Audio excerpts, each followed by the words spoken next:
Chip, I'd like to start with you. As a policymaker, what interested you in becoming active in the name, image, and likeness space? And how did you form your top policy priorities on this issue? Thank you, Lily. First of all, it's a privilege to be on with both Blake and Darren, who I've had the opportunity to spend some time with both of them. So, excuse me, this issue. Look, I love college sports, and we've got three great schools here in Florida that are represented. It seems a little ACC heavy tonight, which is great. I'm a Noel fan and went to FAU and love the Gators, love the Canes, but it wasn't really about sports so much as it was about fairness in the free market.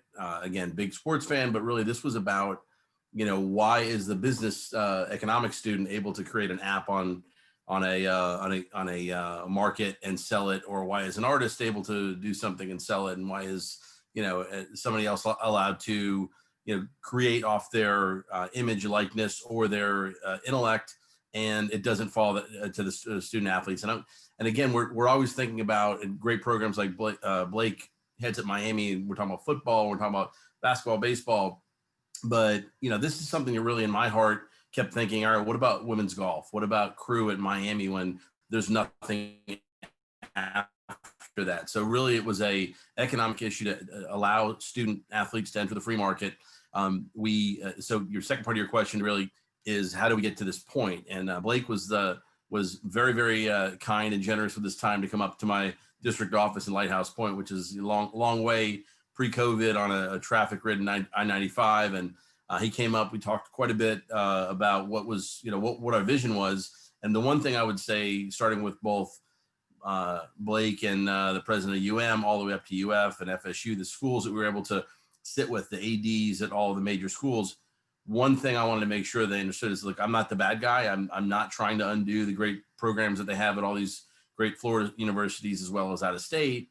But what we wanted to do is make sure that we could do this in a manner that just said, all right, well, this is not a taking on the NCAA issue. This is Florida saying, look, we spend a lot of time, energy, resources, money in our university system. We have a say in this as a Florida legislature, and the governor signed on almost immediately as a former Yale baseball player and understood kind of the very narrow space we were trying to get into, and worked quite a bit with not just Darren, but with Ramogi Huma through the process. And I don't know if he's on the audio portion of that, but my legislative aide, Corey Sinicia, was instrumental in this. And really, it was a passion project for him. And for me, it was a fairness project.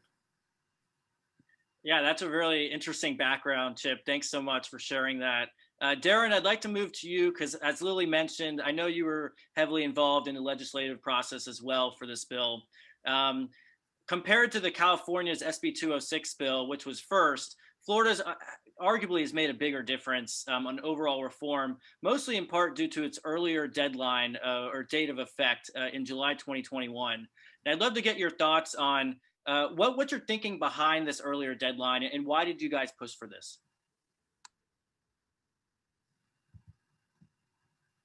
Well, Zach, I lost you a little bit, but I think your question was why an earlier deadline than California. And certainly when we were looking at drafting legislation, and I was working very closely with Representative LaMarca and his chief legislative assistant, Corey Sinicia, who I see is here, we were looking at what California had done. And we used that as a base model and tried to figure out how we can make it better. We looked at California and Colorado. And obviously, since the legislation was passed in the state of Florida, we've had New Jersey and Nebraska follow suit. But what's really interesting is even those states after us, Nebraska and New Jersey, neither of them have the same effective date as us. We have New Jersey, which is actually 2025, Nebraska, that has allowed schools to actually right now implement these publicity rights for college athletes. But if that doesn't happen, it goes into effect 2023. So when we sat down and really discussed this, we asked ourselves, is there justification for waiting until 2023? And what is the foundation for California waiting so long? Certainly it made sense to have a window. We couldn't just implement it and make it effective immediately. Although I will tell you, at the original draft and in our discussions, we were talking about, and we had drafted legislation that would have made effective July 1 of this year. Now, that was prior to COVID. This was when I was discussing this initially with Representative LaMarca, of course, Tunisia, that was September 2019. So there's no indication that we would be hit as a nation by COVID. In hindsight, being 2020, perhaps having that built-in longer window till July 1, 2021 was in fact advantageous. And most importantly, now what I see is because the legislation intentionally is only 6 pages in length, it's concise and precise, it leaves the regulation creation to a board of governors and also the State Department of Education. And they're in that process. It's not something that's occurred overnight. So we thought that ultimately, when the bill was being debated in the House of Representatives and in the Senate of the state of Florida, there was an agreement on July 1, 2021, which was enough time, we believe. Both houses believed that that was enough time to create the necessary regulations. And we didn't want to just cave into the NCAA's desires. We wanted to do, as Representative LaMarca mentioned, what is right for the students, for the athletes. And to be honest, it's an altruistic goal. While universities in the state of Florida may have a recruiting advantage for the time being, it may be temporary, but that wasn't the goal. That may be a consequence. The real goal here was to give these rights to athletes as soon as possible, and we believed and still believe that we can accomplish that with a shortened time frame as opposed to, let's say, California. Now, part of the effect of Florida's bill, and now law, has been to apply pressure on both the NCAA and Congress to act, especially with this 2021 July 1st deadline in mind. And Darren, I know I heard you speak on this briefly earlier today on the Sportico's webinar, which was a really fantastic event. I encourage everyone to check it out. But I want to ask both you and Chip, how do you guys see potential NCAA action squaring with Florida's law? And then further, how do you see congressional action on the federal level squaring with Florida's law? Well, I'll just let me at least say the short answer for me really is that our law specifically did not call out or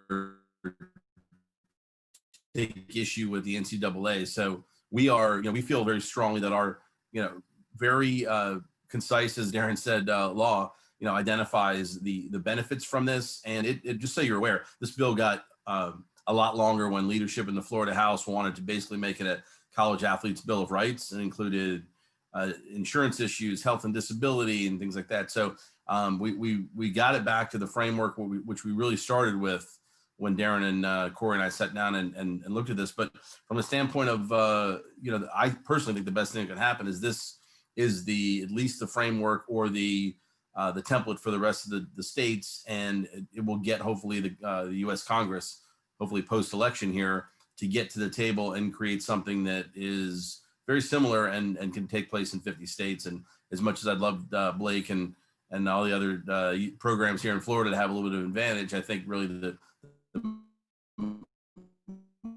most important part is that we're asking and incentivizing the feds to come in and do something prior to NCAA. Yeah, I think what's interesting throughout the process in navigating it with Representative LaMarca, it was interesting to see how our original very precise and concise bill was then morphed into something that was sort of outside the scope of just name, image, and likeness. One thing that I'm happy that stuck that we didn't originally include in the bill was this mandatory financial literacy and life skills workshop component, where at a minimum, and it could be more, but at a minimum, every school has to provide 5 hours of education in the form of financial literacy and these life skills workshops at the beginning of a first and third academic years for the athletes, if they last that long at the university. But to answer your question about reconciling what we're doing in the state of Florida with NCAA efforts and those efforts on the national level in Congress, well, we don't really know what the NCAA is going to do just yet, right? We have recommendations that have been provided, but no legislation. And the hope certainly is that they take what we've done into consideration, although I don't necessarily bank on that occurring, especially based on those recommendations that were provided earlier on. What's interesting with Congress is that if Congress does pass legislation, and there's not a lot of time to do that, the proposals have all included preemption of what the states have done. So if in fact both chambers do pass legislation and it's signed by either the current president or the president-elect, then really, for all intents and purposes, it could render our bill in the state of Florida moot, as well as those that have been passed in the other 4 states, and any efforts by the 20 plus states that are also currently considering legislation. And there's really 3 main efforts on Capitol Hill. There's one by Marco Rubio, which is the most NCAA friendly.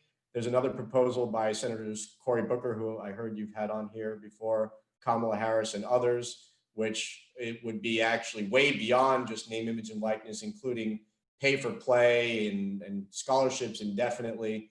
And then what I think is the most bipartisan and probably best effort, that being by Anthony Gonzalez and Emmanuel Cleaver, to really just focus on name, image, and likeness, create committees, a committee that would kind of govern and provide regulations and limit certain categories and put that off limits, but otherwise sort of be hands off, which is really what we've tried to do in the state of Florida, create this sort of free market economy. Very interesting. And I'd like to pick up on one of the things you mentioned, which is NCAA governance and what types of the recommendations that the NCAA has put forth in terms of reform proposals. And Blake, I'd like to turn to you to get some insight to the NCAA's governance process. As Lily mentioned in your intro, you were chair of the NCAA Division I Council for 2 years. And just last month, that same council, which is now chaired by University of Pennsylvania Athletic Director Grace Calhoun, proposed the set of NCAA proposals that we just discussed. Can you talk about that process of how that council likely came up with those proposals and what next steps you would envision for them from here? Well, I think as has been touched on here, a lot of it's going to be dictated as to what happens on the national level. We're in a spot in Florida. We have our law in place. We know what our law is. I've said this to Representative LaMarca before, but I think they did an outstanding job of really addressing an issue that needed to be addressed. As he touched on, he and I had conversations, a number of conversations with his colleagues in Tallahassee, and I think they did a great job. I hope our leadership in Washington can do as good a job as they did. I think it'd be the right thing. But to answer your question, through the different conferences, you send proposals up through the association to the council. The council in certain situations can vote on those types of topics. And at the same time, they can send them to vote by the membership. And so another one that's out there, transfer legislation, which you touched on, that Grace and the council had brought forward recently, that's one that's going to be voted on in January by the entire membership. So it's a process where you have each conference has a representative on the council. I served as the ACC representative for 4 years, my final 2 as chair of the group. You have that group that kind of really vets things, and in certain cases, like I said, will vote things into place. But there's a lot of situations where it goes to a vote of the entire membership. In some cases, just Division I. In some cases, Divisions 1, 2, and 3. And so it's obviously a huge association and one that is needing to address issues in some ways at different levels. I don't think it's a secret to anyone.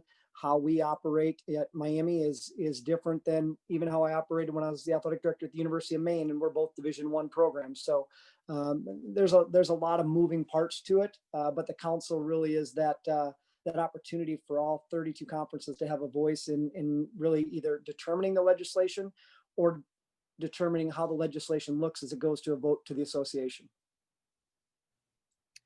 Great, Blake. Thank you for that insight. So we want to continue with you, Blake, and we really want to discuss the on-the-ground effects that this new law will have on the collegiate sports world in Florida come July 2021. So, Blake, how are universities and athletic departments like the University of Miami preparing for this July 2021 date of effect? And what kind of impacts do you expect NIL to have on athletic departments and their business in the future?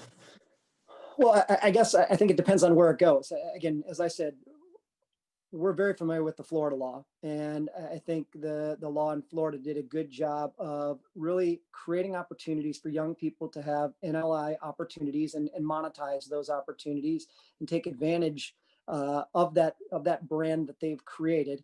While at the same time doing a good job of keeping it out of what I'll say is a recruiting inducement booster type situation that I don't know where that's going to go at the national level. And so I think a lot of institutions, Miami being one, obviously are preparing for a variety of things. As Darren touched on, there's a number of legislative pieces at the national level right now.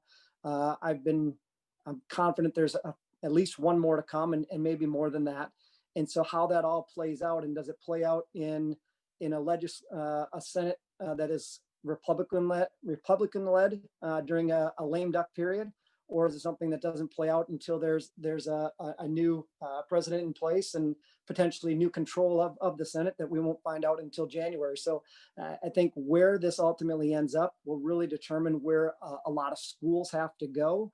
But I would say, whether it's in a state like Florida, where we know we have a law in place and we're going to be ready to go, to states who don't have that law, everyone in the association is getting ready and really trying to prepare. The hard part is you don't know exactly what it's going to look like. I've long said to my ACC colleagues, and I actually serve on an autonomy committee at the NCAA with the AD from Michigan, Texas Tech, Washington, and then an administrator from the SEC conference, that what we have put in place in Florida, in a lot of ways, I think is a model that we should really try to push on the national level. You just don't know which way it's going to go. And it's hard to answer your question until we have a real clear idea of what it looks like nationally. But, here in Florida, I think we'd be in a good spot and ready to move forward if the Florida law were one that were to be adopted nationally. Great. Thank you for that. That's very interesting. And now moving back to Darren, I imagine that in the process of coming up with Florida's law, you contemplated these potential effects that the law would have on Florida schools, like Blake mentioned, recruiting, postseason eligibility, compared to schools in other states who don't have NIL laws in place. So what do you perceive as the advantages and disadvantages for Florida's college sports ecosystem once this law goes into effect? Well, it's interesting because I think that there's actually effects prior to the law going into effect. And I think that there is a fairly genuine concern that Florida has a leg up on recruiting at the moment, as we sit here right now. And that's simply because we are guaranteeing athletes with this valuable right as of July 1, 2021, which is a good 2 years prior to any other state. And so while there's this discussion about the NCAA creating legislation, and people assume that the NCAA will change its rules by July 1, 2021. In fact, Senator Rubio's bill says that the NCAA needs to, by June 30th, 2021, that date is intentional. No one is certain as to what will occur. But meanwhile, it is certain that Florida has a new law and that its effective date is really less than a year from now. And so this probably has less of an effect on University of Florida or University of Miami, which already competes for the top players throughout the country. But what about a University of Central Florida? Or what about a University of South Florida or FAU, FIU? Are they now much more marketable than they were in the past? And I think that is yes. I think right now, those schools are likely going out there on the recruiting trail and saying, hey, we know what our state is allowing us come July 1, 2021. And no other school in any other state can guarantee that to you right now. And I think that's powerful. I know I haven't spoken to anyone in compliance with the athletic department at the University of Miami, but I have spoken to other schools throughout the state. And I know that they are using it to their advantage. They question what are the best practices and what is allowed, but they are certainly putting it in the minds of recruits that you will have these rights in the state of Florida and it's not guaranteed elsewhere. Yeah, that's really interesting. I feel like we tend to think of Power 5 schools when it comes to national sports news, but like you said, this law has arguably a bigger impact on smaller schools and athletes who participate in less popular sports. So going back to Chip, Representative LaMarca, so going off of what Darren mentioned, what would you consider to be a success for this law in 3 to 5 years?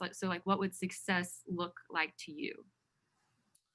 Well, I think kind of as I said before, success means that not just the top QB at Florida and Miami and Florida State have some type of endorsement based on who they are, but a Dana Castellanos, a top softball or volleyball, female. For me, a female athlete as well as male athletes, professional sports that have a professional career after an opportunity, as well as ones that don't. And really, we could look back and say, well, is this something that would have kept Zion Williams in college? If there's $1 million endorsement, maybe. But the reality is, there's a lot of one-offs. But you think about what success is. The not just the top two players of any one particular sport are able to monetize who they are and what they're doing while they're in school. But other sports and the other positions, not your key positions, are able to do something if they've got a great personality or a talent outside even just playing the sport that they're in college for. But really, success will mean that these student athletes are. It was an interesting process, because when you're trying to tell other legislators who are thinking, well, just getting the education should be enough, or getting to play a sport should be enough. So, well, a lot of students don't get to take the classes they want or get the education they want in undergrad because of the demands of athletics. So for me, just allowing them to be part of the rest of the with their fellow students, and as Darren said, the other part I think of this would probably be, and Blake made a heck of an endorsement. I think that what Congress does, and I agree that really the Ohio bill, Gonzalez and the other rep, their bill is probably kind of cuts the middle, and something like that happens nationwide. That means we did our job here in Florida, and we've got to give credit to a governor who really, he really believed in what we were doing. So much that when we signed the bill, it was at UM in the indoor facility, and we had Corey Simon from Florida State and Jonathan Vilma from Miami, and it was a real homecoming type event where we knew there was trust at the top. So really, for me, it'll be looking back and seeing if the United States is doing what Florida's doing. All right. For our last few questions before Q&A, I'd like to kind of look ahead of how we see this NIL market shaping up in the future. And Darren, I want to get your thoughts here. How do you think the NIL market should be organized? I know we've seen with firms such as Casey Schwab's Altius Sports Partners and Teamworks and a bunch of other firms are operating in this space. How do you see the market forming in the next few years? Well, it's an interesting question. We want to be as hands-off as possible, I would say, but at the same time, do what we can to protect the athletes. So under the statute in the state of Florida, licensed athlete agents and lawyers who are licensed to practice law and are in good standing will have the ability to advise players with regard to their publicity right potential. And so that's one thing that's very important. In order to actually represent these individuals in procuring and negotiating these deals, you have to be one of two things: either licensed as an agent, which you can currently do through the DBPR, it's the same process, or be licensed as an attorney. Those are your two options. And I think that's really important, because we want to do what we can to best ensure that these athletes are having adequate, scrupulous representation. Obviously, just because you're licensed as an agent in the state, or just because you're licensed as a lawyer, does not necessarily protect these athletes entirely, but these are safeguards that have been put in place. So that's number one. Number two, as you mentioned, Casey Schwab's platform that he's created, an Open Doors, an influencer. These are types of programs that may associate with universities. And if they do, I think it's important that they stay away from conflicts. If they're working directly with the universities, then they also should not be working with the athletes or in procuring opportunities. And one thing that we've made very clear in the statute is that the universities, or the people that are attached or affiliated with universities, cannot be involved in this process of procurement or negotiation. And that's really important. You kind of want to create this Chinese wall so as not to have any sort of privity between the universities, the players, and the third parties. That's where things can run afoul. Not only because there's normative reasons for keeping these parties apart, but also, as has sometimes been brought up as a red herring, Title IX issues. When the schools get involved directly in these types of agreements and opportunities, someone could raise an issue in court saying that it's not equal treatment of the athletes. So we want to keep the schools out of it. And as Blake James also talked about, we want to make sure that there's not improper influence by boosters to the best extent possible. None of us are naive to think that boosters don't have influence currently, but we should be doing whatever we can to make it a level playing field. And so if a red flag is raised, that needs to be brought to someone's attention. And these are things, again, that the Board of Governors and the State Department of Education should be working out in regulations between now and July 2021. Yeah, thank you for that background. That was a great recap of your thoughts there. And then for my last question before Q&A, I'd like to go to Blake, and kind of a very similar question, but specifically, what do you see the role of universities and folks like you in the athletic director's seat? What's your role or obligations moving forward as the NIL market becomes established? Well, I think as Darren just touched on, it really is going to be determined by where this ultimately ends up. I think in Florida, as we look at it right now, it'll be hands off. And I think our role really will be educating our young people on these types of opportunities. And then working with people like Representative LaMarca, going back to what Darren touched on unscrupulous agents that may be licensed, because again, I think we did a good job of requiring a licensed agent or a lawyer to be the representative for this young person. But we want to make sure that if we're going to create opportunities for young people to monetize their name, image, and likeness, that they're the ones that are actually really earning that monetization of their name, image, and likeness. And I think, unfortunately, these kids aren't going to be familiar with dealing with contracts and all those different types of things. And we hear horror stories all the time about professionals who have gone into bad deals and lost, millions of dollars. And so while I don't see it necessarily being at that level, you still want them to be able to realize all the money that they're doing. Again, you look at something like Cameo. What's the going rate for Cameo, and is that commensurate with what one of my student athletes is doing? And so working on educating them, recognizing, I think as Darren said, I think we need to be hands off as it's set up right now in terms of avoiding any type of Title IX type conflicts or lawsuits.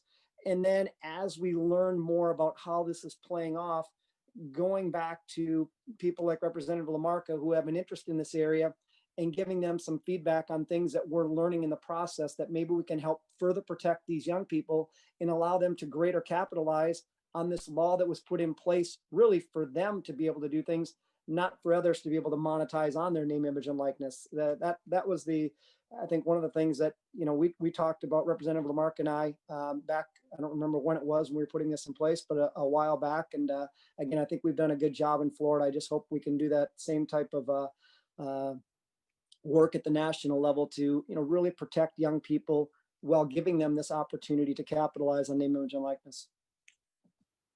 Very fascinating. Thank you, Blake. And it's comforting to hear that those are your thoughts as an athletic director for Power 5 University. I'd like to now turn over to the question and answer session. And so I'll turn it over first to Anita Mormon. Anita, if you can open your video here and ask your question, that would be awesome. Good evening, everyone. I'm sorry I don't have my video active, if you don't mind, but I did have a question for, actually could be anyone on the panel. I'd really appreciate you all discussing the proposed policies and the legislative models that prohibit endorsements of alcohol and gambling, and the rationale for that prohibition, and whether you feel it's consistent considering the number of universities that are becoming active in those spaces. Maybe a Blake question first. Yeah, so I'll go at it first. I guess what I would say is, and we are a school that has, I remember all the topics you said. Alcohol, I know is one. I think you said tobacco. We don't do tobacco, but using alcohol is one. I think, what I would say from my perspective is I would want to make sure that the young person was doing it in lines with what the institutional guidelines are, if they're going to be representing it that way. But again, I don't know that that's something that we'd ultimately will have determination on. Again, I think it will see how this all plays out.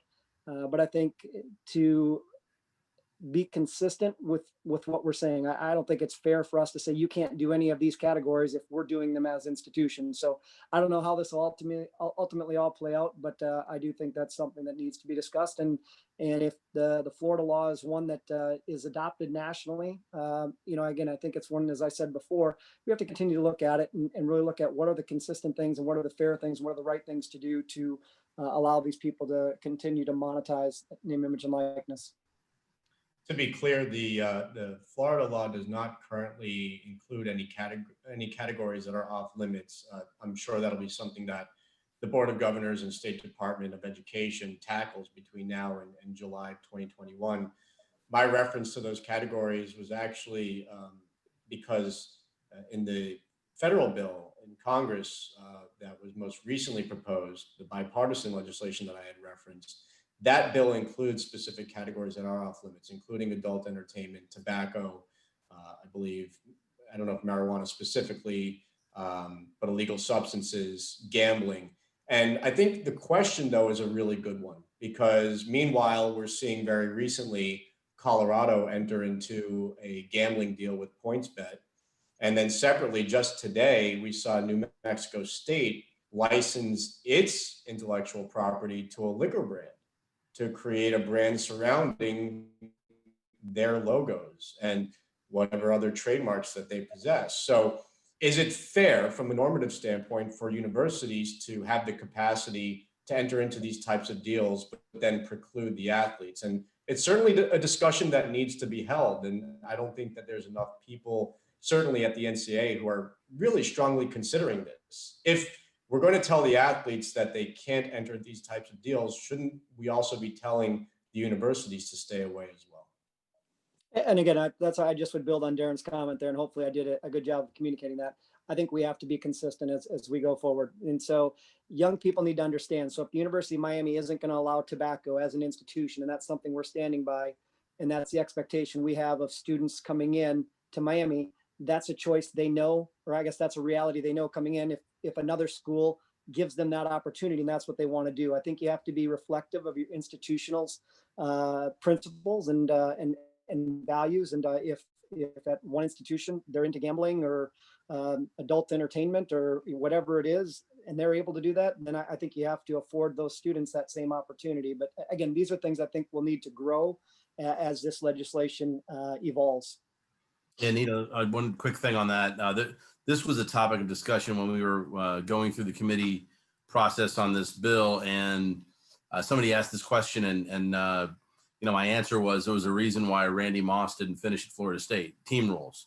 The same thing as Blake mentioned. The institutions, the universities have issues of morality in their team rules, and I think this is covered, probably best covered institution by institution, but at the same time, clearly, if it becomes a federal law, Colorado and New Mexico are definitely different places than Florida, but it's an interesting question. Thank you so much for your answers. I appreciate all of you. Thank you, Anita, for that question. So for our next question, we're going to turn to Nicole Torres from Stetson Law. So Nicole, please turn on your mic or camera and ask your question. Hi. My question is, well, it starts off with, I know that the NLRB in Chicago ruled that college athletes are employees. Do you think that all student athletes could be considered employees at some point in the future? I'll give you a quick answer as a non-lawyer, but as someone who is involved with writing policy and ultimately these things that would be implemented, I absolutely do not. I mean, that's a terrifying thought for me as a Floridian. I do think the student athletes should have every right and responsibility, but that's an interesting situation to happen in Illinois, but I don't think that's going to be something that flies in Florida. I would say this. I hope not. I'm nervous that something like that could happen. You touched on the situation in Chicago. We're talking 18 to 22-year-olds that, yes, they're adults and all those things, but college is really a growing period. It's a situation where I'd hate to see it turn into an employer-employee relationship. We see We see guys get let go all the time and even women let go all the time in professional type situations in sports, but even beyond sports in life. And I think to have an opportunity to learn learn from mistakes, you're going to make mistakes. I think any one of us, I believe you're all law students. So if you look back to decisions you made as a freshman to where you are today, you look at some of them and say, hey, that might not have been the smartest thing to do. And I'd hate to see it turn into an employer-employee relationship where you're walking people in saying you're fired, we're grabbing your playbook and catch the next bus out of town. It needs to hopefully stay about education. Again, even at a program like the University of Miami, we've had great success in young people being able to go on and play the sport they love. We're still talking 90% of our football players are going out and whether it's going to law school or getting a job or doing whatever it is, it's not necessarily playing in the NFL. And I think that's a reality that sometimes gets lost. And so I hope it doesn't. And obviously it's great to have friends in Tallahassee like Representative LaMarca that have that same type of focus on the educational aspect while still being able to do a sport you love and now being able to capitalize on and monetize name, image, and likeness. So that'd be my thoughts. So I think it would be extremely difficult from a legal perspective. Before I get into that, the question's important because of group licensing. If we ever want to get back the NCAA video game or do other types of group licensing, there needs to be some sort of collective effort. But that could be accomplished through a trade association as opposed to a union. So there is a solution present. In fact, the NFL Players Association has offered to assist in organizing for group licensing purposes. To get to the specifics of the legal issues, and I'll try to be brief, the Chicago section of the NLRB did in fact recognize the right of Northwestern football players to unionize. But when that was then appealed to Washington, D.C., to the full board, it was shot down. It was punted. And mainly, there are two big reasons. One, in order to unionize, you really have to have a large collective effort. Just the Northwestern football players would not be large enough in terms of a bargaining unit when you think about the vast number of individuals throughout NCAA sports. And it's not just college football throughout the country, obviously. The other issue really becomes the difference between private and public universities. While there may be a right on the private universities, there's less of a right necessarily for those athletes at public universities. And some states may recognize that right, while others may not. And so there's many legal hurdles toward unionization and then separately, if we're really concerned about group licensing, perhaps that goal can be accomplished through trade associations as opposed to going through that whole ordeal again that the Northwestern players tried to go through. All right, and for our final question, we'll turn it over to Adam Arnaud from the University of Miami. Adam? Hi, guys. Thank you so much. Really appreciate your time. Blake, I'm actually one of the players that you talked about. I'm an alumni of the University of Miami football program from 2016. Obviously didn't go on to the league, found my way into law school. So my question is, you talked about the education aspect and how we need to somehow bridge the gap and give some type of contractual knowledge to these athletes that are now in the locker room there. And if the school is using sources like Open Doors and Influencer, that kind of thing, obviously there would be a conflict of interest having those organizations then come and educate the players as well. Who do you see filling that education gap? Is that a marketing agent? Is that purely attorneys? I'm just curious on your thoughts of how that education gap is going to be. It's a tough one to answer right now, not knowing ultimately where we end up. But I agree with you. I think you all are probably familiar with a company called Influencer, and Jim Cavell heads Influencer. Jim, I think is looking at this area, and I had that conversation with Jim back a while ago. Now that COVID, everything seems to be longer than it probably was. But I agree. You can't be working, the school can't be working with it on one side and have it working with your student athletes on the other. And so to me, it's going to be some type of educational aspect. As I said in my comments earlier, I think that's the role hopefully institutions are playing in this. What that looks like, I think depends on where the law ultimately ends up and how that looks. I said to our coaches as early as, or as recent as our coaches meeting today, that we're not going to sign on with a third party until we have a clear understanding of where this ends up. And you all see schools signing on. And again, each institution makes decisions based on what they feel is best for their institution. So I don't mean this to be a shot or criticism of any other school. My belief is, let's see where things are at and then find out what really is best. Because to your point, Adam, is that a marketing company? Is that attorneys coming in? Is it some niche out there that someone looks at where the law ends up and says, hey, here's what we're going to do. We're going to come in and teach your kids A, B, and C. And that looks right in line with what we want to be able to do for our kids. I just don't know right now. It's going to make for a very busy spring, because what I do know is this law goes in place July 1st, 2021 in the state of Florida. And we're going to be ready to go for our student athletes on July 1st. And obviously that's going to take a lot of ramp up time to get there. So not a great answer to your question. But I will say I'm confident that we'll end up with some type of educational third-party type support. I just don't know what it exactly looks like yet. Thank you. Appreciate it. Thank you, Adam. We actually have time for one more question. So Emily Ben Sadoun, sorry if I pronounced your last name wrong. Can you come on and ask your question?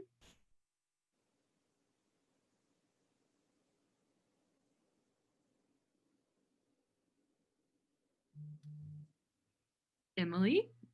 Maybe not.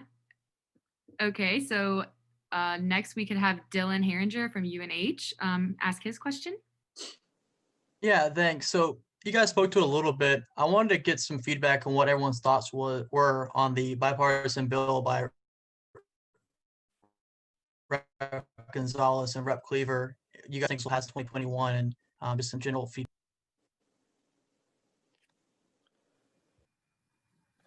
I'll defer to Darren. Seems to be most up to date. I've looked at so many different ones. I'm not sure I could speak specifically to it. I do think one of them will pass. Something will pass. I could speak specifically to Representative Gonzalez's bill. I have heard very positive things about it, though. So I'm going to unfortunately not be able to answer that one. It's so difficult sitting here. I don't think any of us really are qualified to answer whether or not it will pass. There's so many things going on in the world, specifically in our country, COVID, issues with the election, and so on and so forth, potentially a lame duck president. And I don't know that this is necessarily going to be a priority either before the end of this year or in the beginning of next year. And before you know it, it'll be July 1, 2021.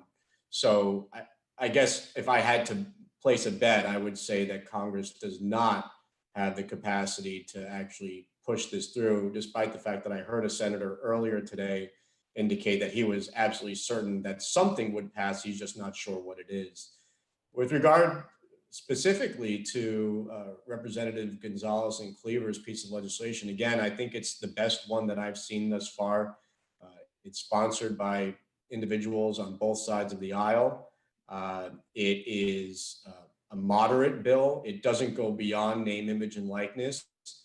One component that I think is fantastic is that it doesn't limit an individual's capacity to endorse brands, even if a brand may conflict with a brand that is in a relationship with the university. So for instance, using my alma mater, University of Florida, as an example, the school has a deal with Jordan Brand, but there's limitations on that deal. The Jordan Brand can't require the athletes, when, let's say, they're off the field of play, to wear Jordan Brand apparel. So the bill that they have proposed would allow those athletes to then perhaps endorse Adidas when they're not on the field, but obviously would have to wear the Jordan Brand apparel on the field. And that's very similar to the relationship currently in, let's say, the NFL, where the league has a deal with Nike and you have to wear the Nike jerseys on the field. But many of these athletes have deals with Adidas and Puma and other brands. So I like that aspect of the legislation. And again, one component that I really like is that it tries to take a lot of the decision-making and power out of the NCAA's hands. And the NCAA should somewhat appreciate that. The creation of this 13-member committee made up of really people who would be independent from the NCAA would help establish the rules, regulations, and the quote-unquote guardrails, a term that the NCAA likes to use, surrounding the enforcement and the mechanisms to enforce the legislation. So nothing's perfect, but I think it's the best option currently on the table. And as Blake James mentioned, I wouldn't be surprised if we see 1, 2, 3 more options presented even before the end of this year. I'll add to that. There's one thing certain in Congress is that everyone says something's going to get done and very rarely does something get done.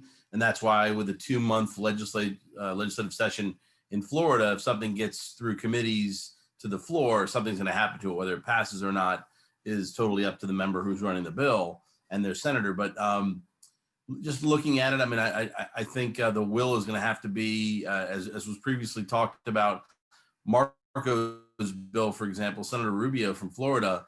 There were some things in that bill that were clearly a preemption bill for Florida, and we had some conversations with his staff. But I agree with both Blake and Darren that Gonzalez's bill is probably the best. And what they would need to do is build a coalition within the Congress, and for example in the House, both sides of the aisle. I mean, that's how this bill was passed. It was a very bipartisan bill. Matter of fact, the few people that did not vote for it, I think all but one was a Republican that did not vote for it. They were, I hate to say it, Darren, but they were all either SEC, they were either Auburn or Florida folks because of whatever thoughts they had, maybe that Florida or Auburn thought about the bill. But it was very bipartisan, and Democratic members spoke out very positive about the bill because of the rights that it would install with our student athletes. So I think if Gonzalez can be successful with Cleaver, they need to continue to build a coalition in the U.S. House of Representatives.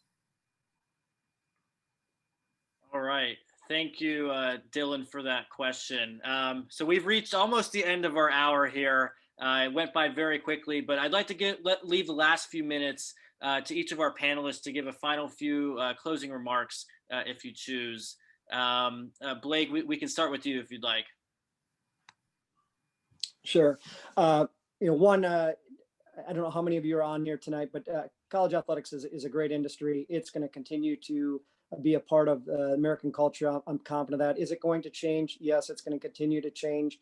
Does it need to change? It does. I will tell you, in 13 years as an athletic director, it's changed significantly, but I think it's conversations like this and decisions that are made that help it evolve. Sometimes I think one of the things the association has been bad at is one, communicating things that change, and the other, we've been slow at making changes. And so I think you'll see it continue to change, but I do think you'll continue to see, whether it's Miami, Florida State, or whatever your school is playing that big game, it's going to continue to happen. Obviously, we have kids from all over the world that come and compete in college athletics. It's a great institution, and it's one that I'm confident will be part of higher education going forward. I do think name, image, and likeness is a good thing. I think, as I've said here many times, what we have in Florida was the right step. Darren touched on group licensing. I'm a fan of group licensing. I think there's some things that we need to do to try to figure out how to get that into college athletics, and I'm hoping it'll be in college athletics in the future. So out of respect of everyone's time, and I'll yield the rest of our hour to my two colleagues.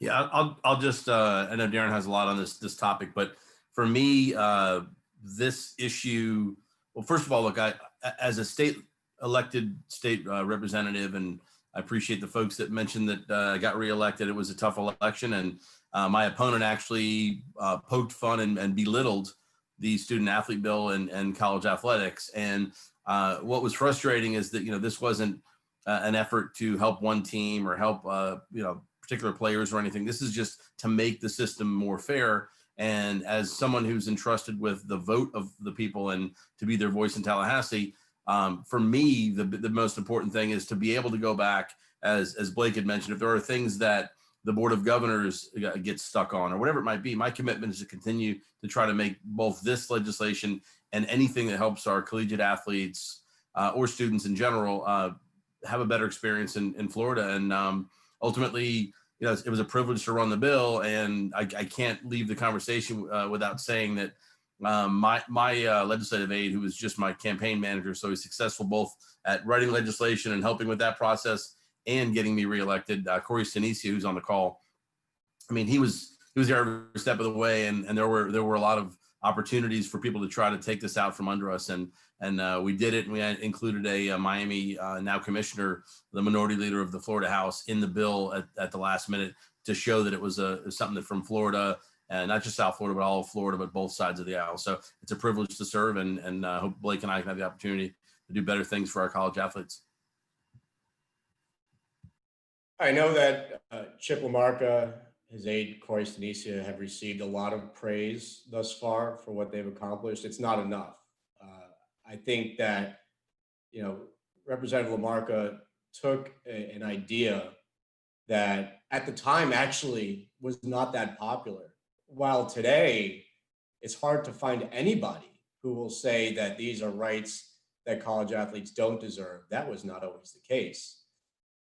In fact, Mark Emmert, not that long ago, said that we can't allow this because it will open up Pandora's box, and he was not in favor of it. So I give Representative LaMarca a lot of credit, not only for really pushing this movement in the state of Florida, when at the time California was the only state that had passed legislation, but taking the very, very bold step, knowing that he would put a target on his back by having an effective date originally of July 2020, which was eventually 2021. And then I also want to say I'm very enthused by hearing what Blake James has had to say tonight. I don't know that we've had a conversation before. If so, it was a long time ago, but certainly not on this particular subject.